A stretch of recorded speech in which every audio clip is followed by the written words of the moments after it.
Now we'll see rifampicin, or it is also called as rifampin or rifamycin. So basically this is a macrocyclic anti-tubercular and anti-leprotic antibiotic, right? It is a bactericidal against wide variety of microorganism. That means it has a wider antimicrobial spectrum. Means it is effective against MTB, M. leprae, that we know. But apart from that, it is also effective against gram-positive staphylococci, gram-negative Neisseria meningitidis, gonorrhea, Haemophilus influenza, Legionella. So it has a wider spectrum. Then it is also effective against Chlamydia trachomatis. It is also effective against Chlamydia. And most importantly, this rifampicin is having sterilizing activity, high sterilizing activity against MTB and M. leprae. Sterilizing activity means it has ability to kill these non-replicating bacteria or dormant bacteria under hypoxic condition. So we call it as a high sterilizing activity. It has ability to eliminate semi-dormant and persistent organism, persisters and dormants.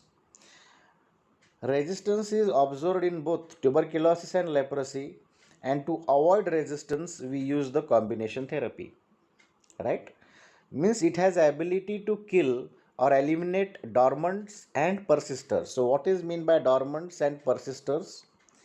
Dormants means it will get adapted to the anaerobic environment and maintain viability for extended period of time. So we call it as a dormant bacilli. Means under hypoxic condition, anaerobic environment, they will get adapted and maintain viability for an extended period of time. Persister means subpopulation of bacteria which is survive against cidal action of the antibiotics. Survive against cidal action of antibiotics, we call it as a persisters. Now mechanism of action. Mechanism of action of rifampicin is a nucleic acid synthesis inhibitor. It is a nucleic acid synthesis inhibitor. That means it inhibits the enzyme DNA dependent RNA polymerase. DNA dependent RNA polymerase enzyme inhibited means it will bind to that enzyme and inhibit the RNA synthesis in the bacteria. By binding with DNA dependent RNA polymerase, it will inhibit the RNA synthesis in the mycobacteria. This rifampicin is a highly effective tuberculocidal, and it is the only drug that will going to act on the persisters and dormants, right? So it will going to act on both intra and extracellular organisms, and it is also effective against tubercle bacilli resistant to the other drugs. Now, in short, this is the mechanism of action that we have already discussed. Rifampicin will going to bind on the beta subunit of the enzyme DNA dependent RNA polymerase, right? And it will going to inhibit the RNA synthesis, and that's why there will be cell death of the mycobacteria, and that's how it exerts its bactericidal action.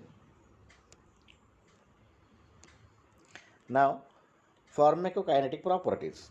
They will get readily absorbed from the GI tract. Presence of food in the stomach may delay the absorption. It can cross placenta and it may appear in the breast milk. It may cross placental barrier and it may appear in the breast milk. And most importantly, it is a microsomal enzyme inducer and it stimulates its own metabolism. Autoinduction. Autoinduction means rifampicin may stimulate its own metabolism because it's a microsomal enzyme inducer. And the metabolite which is responsible for orange red discoloration of the urine and other body secretions. So des-acetyl rifampicin is the metabolite which is responsible for imparting harmless, this is important, harmless orange red discoloration of urine and other body fluids or other body secretions, right? Now, where we can use, as we have already discussed, it has a wider spectrum. So, it is usually given with other drugs in tuberculosis and leprosy to avoid the emergence of bacterial resistance. It is also used as a prophylactic agent in the meningococcal meningitis, brucellosis, chancroid chlamydia, penicillin resistant pneumococcal meningitis. So these are the other uses of rifampicin apart from TB and leprosy. Means mostly it has a prophylactic purpose in meningococcal meningitis. It is also used in brucella, chancroid chlamydia, and penicillin resistant pneumococcal meningitis. Adverse effects. It is a hepatotoxic drug. It is a highly hepatotoxic drug, and that's why you have to monitor liver function test before giving this rifampicin. Before administration, you have to carefully monitor the liver function test, because patient receiving other hepatotoxic drugs or those with liver dysfunction should be carefully monitored, because it is a highly hepatotoxic drug, rifampicin. Then GI disturbances like gastric distress, nausea, vomiting, abdominal cramps and diarrhea. Flu-like syndrome is common with the rifampicin. It is characterized by fever, body ache, chills, hemolytic anemia. CNS symptoms is also there because it crosses blood-brain barrier, so it may cause headache, drowsiness, dizziness. There is ataxia, confusion, peripheral neuropathy with pain, and numbness in the extremities and muscle weakness. So these are the common adverse effect associated with rifampicin. It is also causes hypersensitivity reaction, fever, skin rash, urticaria, nephritis, hemolysis, hematuria, renal insufficiency, right? And staining of secretion. It is harmless. Most importantly, it is harmless. It is not harmful. Orange red discoloration of the urine, other body secretions, other body fluids like tears, saliva, sweat, but only because of its active metabolite des-acetyl rifampicin. It is not harmful at all. Now, where we use in tuberculosis, we use in atypical mycobacterial infection, particularly in AIDS patient, atypical tuberculosis because of Mycobacterium kansasi or Mycobacterium avium complex, which is a opportunistic infection in the AIDS patient. You can use as a drug of choice in the leprosy, in the tuberculosis. Apart from that, you can also use as a prophylactic agent in H. influenzae or meningococcal meningitis in close contacts, particularly in the children's.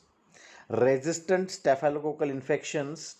So it is effective against rifampicin, may be given in combination with beta-lactam antibiotic, or it is also given along with the vancomycin to treat resistant staphylococcal infection. Then in the brucellosis, rifampicin is used 600 to 900 milligram along with doxycycline 200 milligram daily for 6 weeks. It's a drug of choice, right? Brucellosis, you have to treat with the rifampicin along with doxycycline for 6 weeks.